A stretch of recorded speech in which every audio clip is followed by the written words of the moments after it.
Ya maju-maju ya. Ya. Oke, Bang John, untuk hari ini sidang kembali ditunda perihal eksepsi mana, Bang John?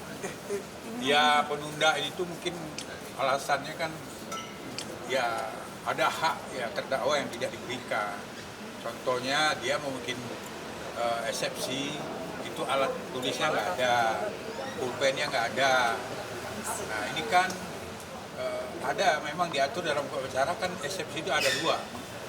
Eksepsi dari penasihat hukum dan eksepsi dari pribadinya. Nah ini kan nggak dapat diberikan. Ya saya rasa alasannya ya bagus juga.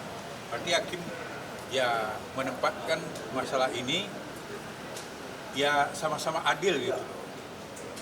Nah, kemudian juga ya saya yakin nih sidang ini pasti nanti akan offline. Karena dari caranya hakim itu kita tahu juga kan. Karena untuk sidang pembuktian nanti kan hakim lebih menginginkan amar itu memberi keterangan yang bebas, yang merdeka, dan tidak ada tekanan, baik itu psikis. Gitu. Jadi ya kita berdoa aja, saya yakin lah. Karena kan kita tahu bahwa hakim ini kan orang-orang pilihan ya. Ya masuk Jakarta ini kan hakim-hakim pilihan. Yang udah punya integritas, yang punya prestasi tinggi. Ya ini kan calon-calon pemimpinnya Mahkamah Agung. Jadi menurut saya kita percaya ke hakim, mudah-mudahan keputusannya nanti benar-benar adil. Pak, tadi Bang Amar memang belum siap dengan asetnya atau gimana sih Bang sampai belum bisa bacain IPH? Bukan nggak siap, dia udah mempersiapkan diri tapi alat untuk itu tidak ada.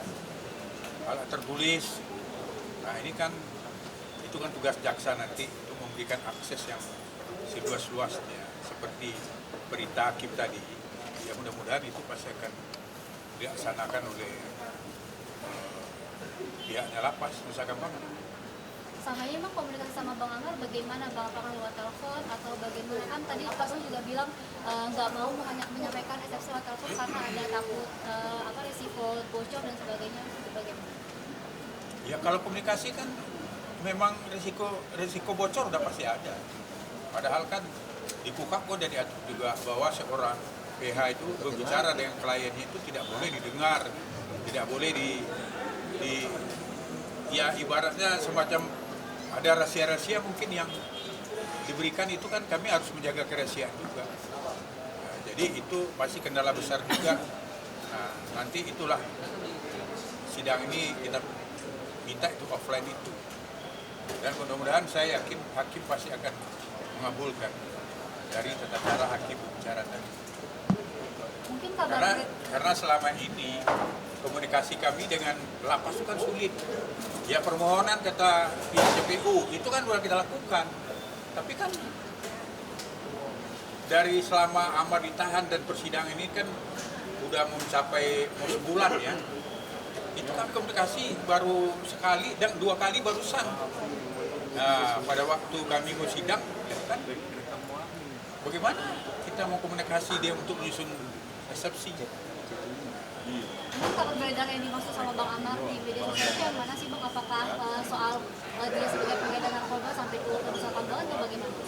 Itu kan materi perkara, nanti lah kita di persidangan kita ungkapkan di sini. Itu kan strateginya pengacara nanti. Pak Adi, mungkin kondisi Amar gimana Pak Adi? Ya seperti tadi yang bisa dilihat ya, seperti itu kondisi Bang Amar, ya kan.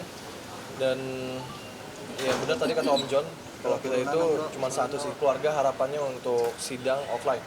Bang Amar dihadirkan di persidangan agar bisa menyampaikan dan menyampaikan secara bebas, secara luasa, secara hak warga negara. Dan ya itu sih harapan dari keluarga. Tapi sejauh ini sudah ada komunikasi dari abang ke jurisdiksi? Siapa? Saya? Iya. Oh nggak ada. Saya belum.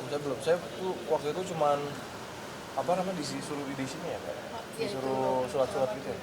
Kalau mau berhubungan keluarganya itu ada syarat-syaratnya gitulah, suruh bikin surat menyurat gitu. Surat, terus permohonan, nanti video call. Nanti video call jatahnya sebulan sekali, itu pun harus bermohon dulu gitu. Jadi selama ini berkomunikasi dengan Om John aja. Gitu. Iya, cuma ngomong pengacara doang. Iya.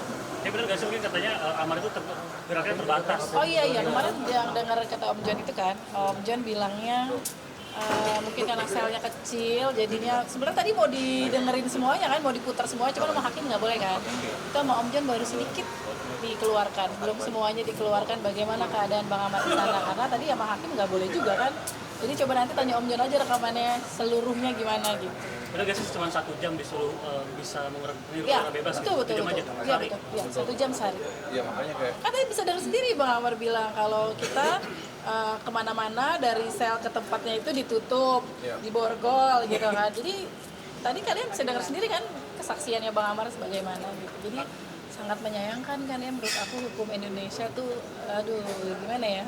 Nah, Psikis Amar kena nggak sih jadinya? ya pastilah, coba Ibu Sikis pasti kenal lah. Gimana mungkin? Ya, memang dari keluarga belum pernah ada bisa komunikasi selama Amar ada di Nusa Kambangan baik dengan saya, dengan Adit gitu ya. Tapi waktu itu 1 kali hanya 3 menit. 3 menit itu pun kan juga diawasi di sana dan dengan Pak John. Kemudian tadi pagi. Nah tadi pagi itulah yang pertama saya bisa komunikasi. Dan itu juga terbatas kan kalau melalui komunikasi seluler itu kan tidak bisa yang seperti kalau kita hadapan. Maka daripada pada saat sidang pertama itu sudah diinginkan, diharapkan dari pihak kami keluarga itu adalah secara offline sehingga Amar sendiri untuk memberikan eksepsinya, untuk memberikan apa yang didakwa kemarin sudah dibacakan pada sidang pertama itu sudah bisa disampaikan secara langsung gitu. Jadi ya kalau asas kerahasiaan dengan komunikasi antara pengacara dengan klien itu kan ada asas kerahasiaan yang harus dipegang. Itu kan nggak bisa semua harus tahu kan gitu. Nah ini yang menjadi kendala. Kemudian informasinya keterbatasan gerak selama ada di Nusa Kambangan ini itu kan juga akan berdampak kepada kesehatan yang dia sudah mulai mengeluhkan dirinya dengan kaki kebas karena untuk keluar itu kan hanya 1 jam dan itu pun ditutup matanya dan sebagainya. Nah ini asas kemanusiaan ini yang kami masih harus mengharapkan kepada pihak-pihak yang terkait yang dalam hal ini. Karena kalau kembali kepada Pak Dirjen Lapas mengatakan bahwa Amar ini kan bukan penyalahguna narkotika. Jadi ya mohon sekali lagi untuk para pimpinan penegak hukum Amar segera dikembalikan. Jadi dikembalikan dan haknya sebagai manusia, hak asasi manusianya, hak kemanusiaan, hak keadilannya, hak untuk direhabilitasi itu segera dilaksanakan. Karena kalau tidak, itu berdampak kepada fungsi saraf otaknya itu, dia akan mengalami stres, kecemasan, sampai kepada depresi, dan nanti meningkat sampai kepada gangguan kejiwaan pun, itu yang tidak diharapkan oleh kami semuanya. Mengenai